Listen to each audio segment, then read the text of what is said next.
Darío at Magdalena, Laguna. Isang campsite sa gitna ng ilog ng Pagsanhan. Ito ang pupuntahan natin ngayong araw at dito tayo magpapalipas ng maghapon. I'm a shy deer in the headlights. She's coming over and I'm just standing there like it's like a riptide on the inside. Keep it together, man, you could drown in those blue eyes. She said, hey you, isn't it funny how we always seem to meet at every place in town? Yeah, I must be lucky. I reply, you can take me high. Maybe I just wanna see ya. I'll go anywhere if to be there. Feels like I can fly. Think I'm gonna break the ceiling. I just wanna keep this feeling. You can take me. Baby, you can take me. It's a small world in a big town. What are the odds I get to talk to you right now? Yeah, give me bad lines, give me butterflies, give me anything, 'cause I'm down for you right now. Yeah. I said, hey you, if I'm being honest, I've been stalking you a bit, hoping you'd see me, and maybe you wanted to give this one a try and take me high. Maybe I just wanna see ya. I'll go anywhere if to be there. Feels like I can fly. Think I'm gonna break the ceiling. I just wanna keep this feeling. 'Cause you can take me. Yeah. You can take me.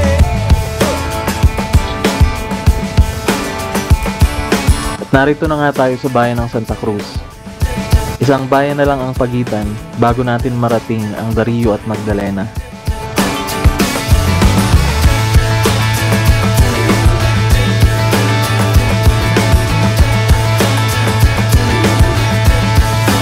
You can take me high. Maybe I just wanna see ya. I'll go anywhere if you be there. Feels like I can fly. Think I'm gonna break the ceiling. I just wanna keep this feeling.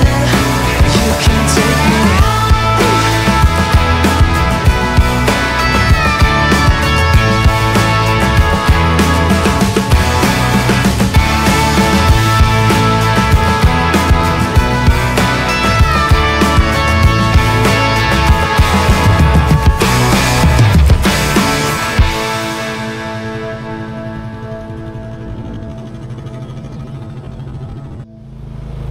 Sa puntong ito ay medyo malapit na tayo sa campsite.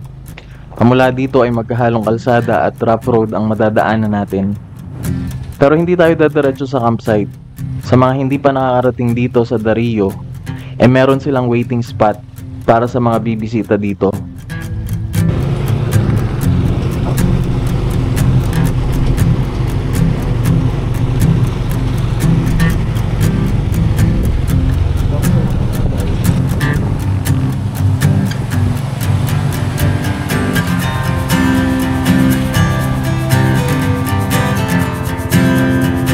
Ilang sandali pa ay narating na namin ang waiting area ng Darío.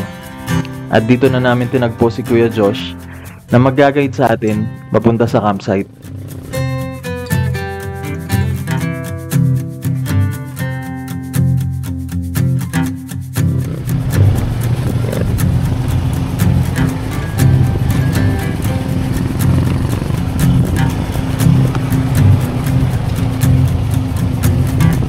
Sa tansya ko ay nasa 5 minutes ang ruta pamula sa waiting area hanggang sa campsite. Medyo mahirap lang ang daan pag gantong maulan dahil maputik at madulas, pero kaya naman. Accessible din to sa ibang klase ng sasakyan, kahit siguro sedan ay kaya rin.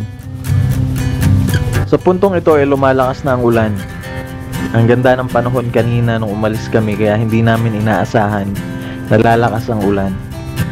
Sinabayan pa ng maputik at madulas na daan. Well, ganyan talaga ang buhay. Hindi sa lahat ng oras ay aayon sa ang panahon. Hindi pwedeng palaging maaraw. At sa ayaw at sa gusto mo, ay darating sa ang tagulan.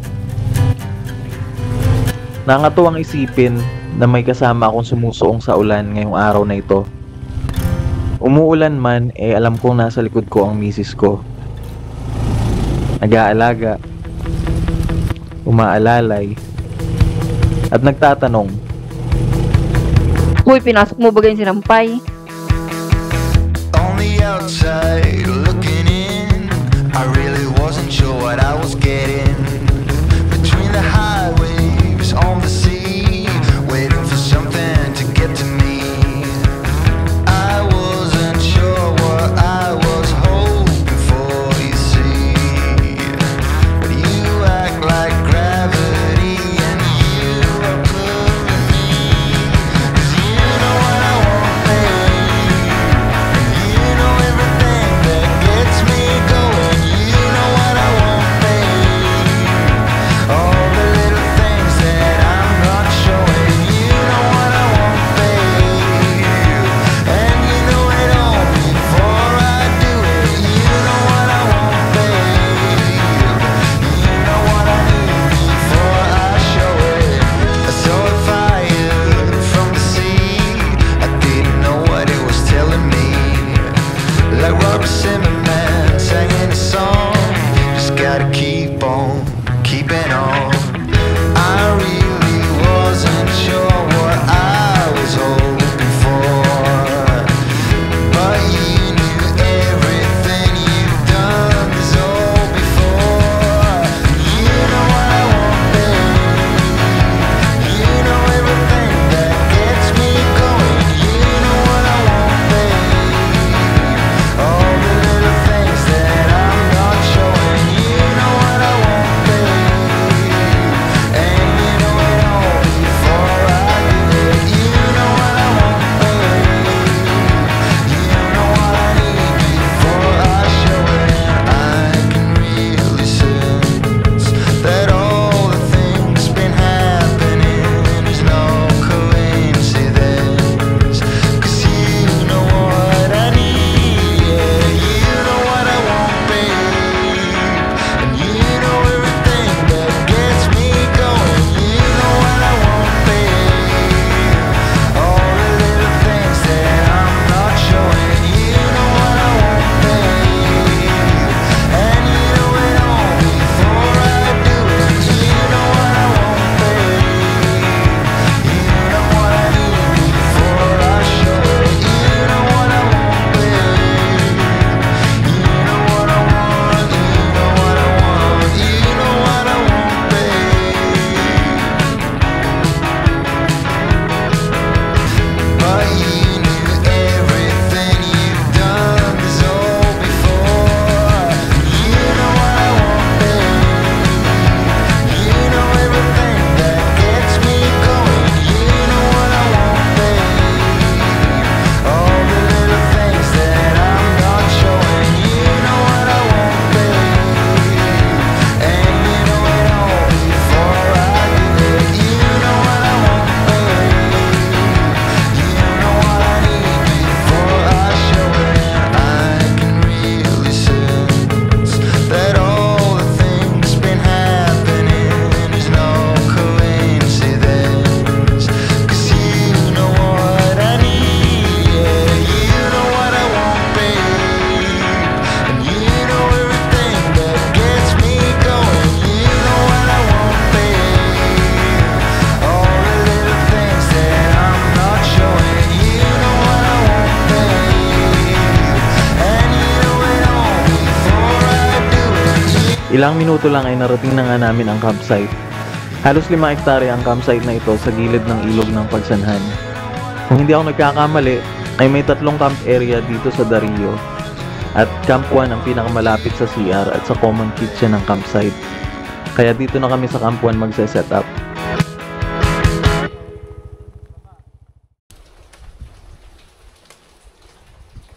Shoutout pala sa mga nauna ng bumisita rito. Madalas sa kanila ko rin napapanood yung mga pinupuntahan naming campsite.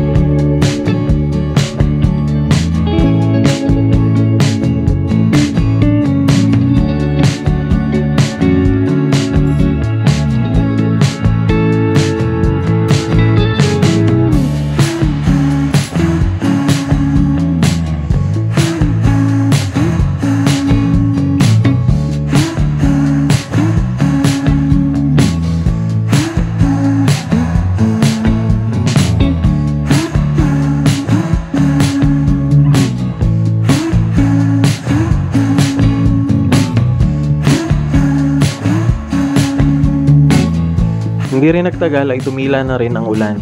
Kaya naman nag-set up na kami ng tarp at para na rin makapagluto na bago magtanghalian.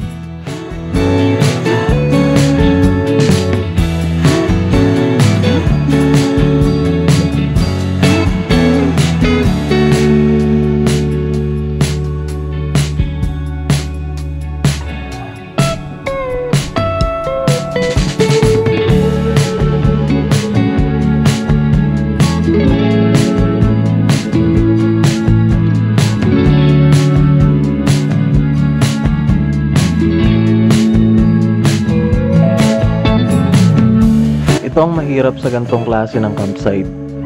Sa sobrang relaxing at dahil na rin siguro sa sariwang hangin at sa payapang lagaslas ng tubig sa ilog. Madalas parang gusto ko na lang humilata maghapon. Kasabay ng antok ay ang panghihinayang. Panghihinayang na malipasan ng ganto kagandang tanawin. Kaya siguro mas masarap din magkape sa camping kaysa sa bahay. Ewan ko, kayo rin ba?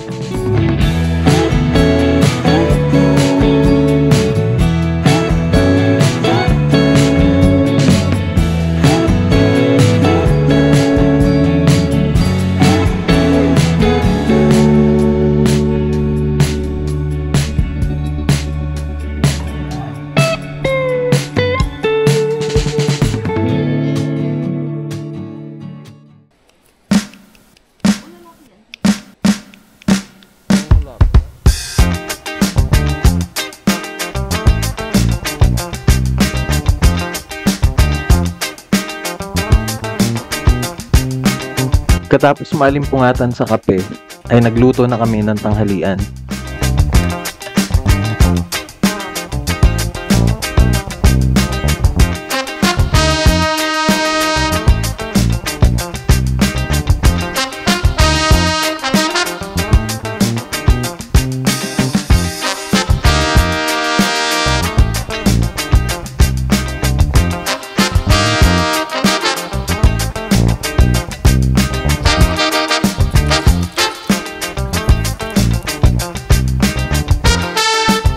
Kung may kasabihan na palay na ang lumalapit sa manok, ito naman yung manok na ang lumalapit sa kawali.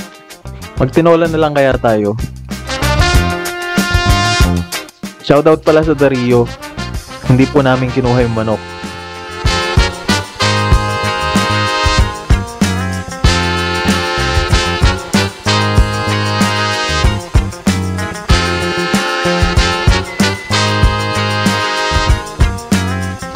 Kung napansin nyo pala, madalas ako ang tagaluto sa camping. Dahil pag nasa bahay, palaging si Mrs. ang nagluluto. Kaya siya naman ay pinagluluto ko pag nasa camping. Ang tanghalian natin ngayon ay burrito. Hindi ko alam kung tama ang ingredients. Ako kasi yung pag nagluto, hinuhulaan ko lang ang ingredients. Saka hindi sa pagmamayabang, hindi ako tumitikim ng niluluto ko. Inaamoy ko lang, ayos na. Kaya madalas hindi masarap.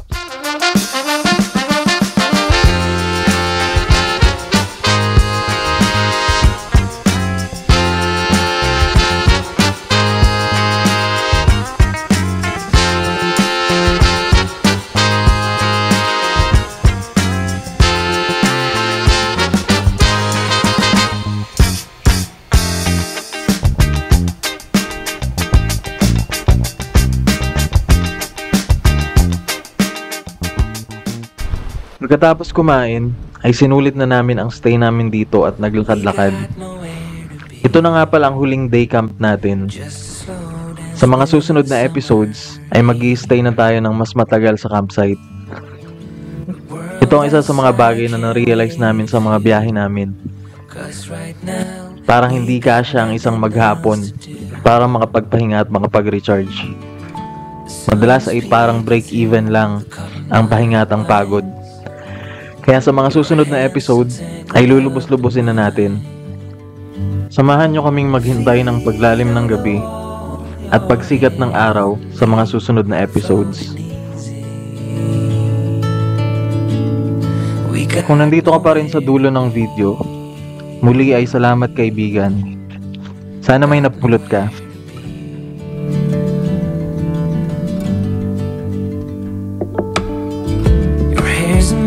But you don't mind. You just laugh, let it fall where it lies. Coffee's cold, but we take a sip, talk about nothing. Let the morning slip. Oh, it feels like that, like summer air through window.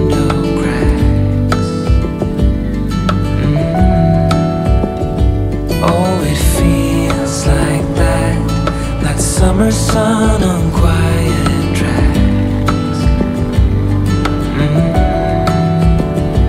Oh, it feels like that, like the summer rain that falls so slowly on the naked skin.